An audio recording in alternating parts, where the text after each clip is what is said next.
Welcome to CoreLogic's housing market update for April 2021. The heat in the housing market intensified last month with our National Home Value Index recording a 2.8% rise. That's the fastest rate of appreciation since October 1988, when values are up 3.2% over the month. These exceptionally strong growth conditions remain broad-based, with values rising by at least 1.5% across each of the capital cities over the month. Sydney led the pack for capital gains, with values surging 3.7% over the month and 6.7% higher over the first quarter of the year. The last time Sydney housing values recorded a quarterly trend this strong was back in June and July of 2015. Following this brief surge, the pace of capital growth rapidly slowed as limits on investor lending kicked in to slow the market. March marked several inflection points across the market. Sydney and Melbourne have now staged a full recovery from earlier downturns.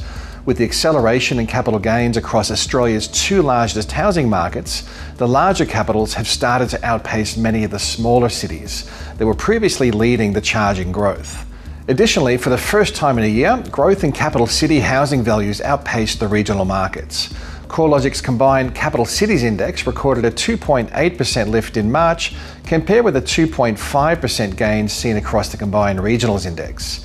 Housing values in regional areas are 11.4% higher over the past year, demonstrating the higher, earlier and stronger growth trend. Capital city values are now 4.8% higher on an annual basis, with an acceleration in growth evident in March. Victoria was the only state where regional housing values rose at a faster pace than their capital city counterparts. Regional Victorian values were up 2.6% compared with a 2.4% rise across Melbourne over the month. Lower density housing has continued to outpace higher density housing for capital gains. Nationally, house values were 3% higher over the month, while unit values were up a more modest 1.9%.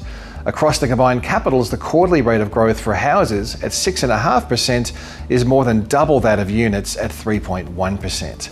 Despite the underperformance, it does look as though unit markets have turned a corner, with Sydney recording 2 consecutive months of rising values, while the Melbourne unit market has seen values consistently rising since October last year, with the trend accelerating over recent months.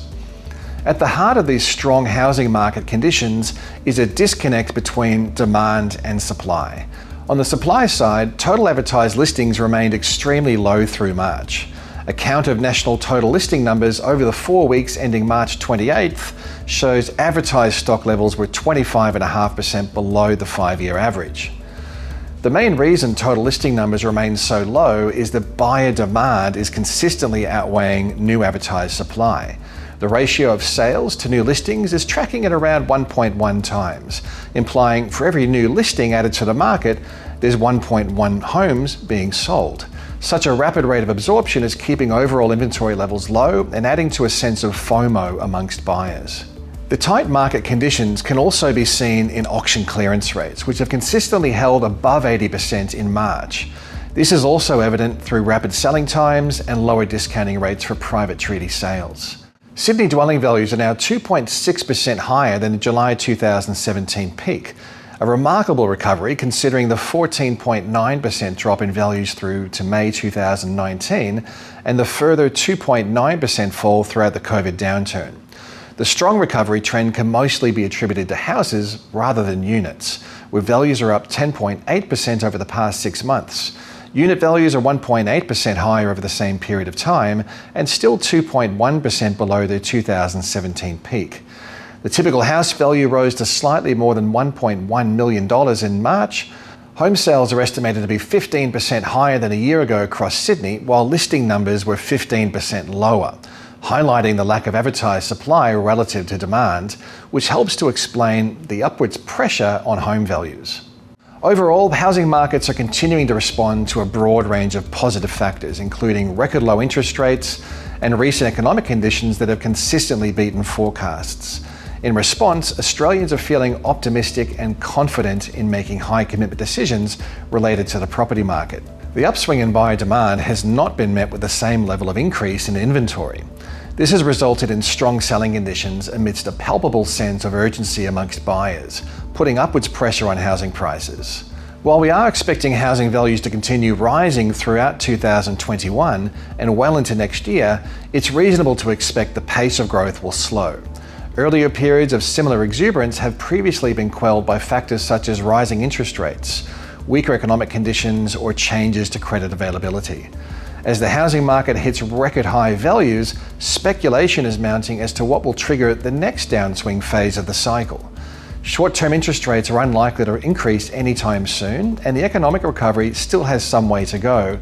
However, housing affordability constraints, particularly for those who don't own a property, are mounting. There will be substantially less fiscal support going forward for homeowners and potential first home buyers, which will likely contribute to a tapering of demand.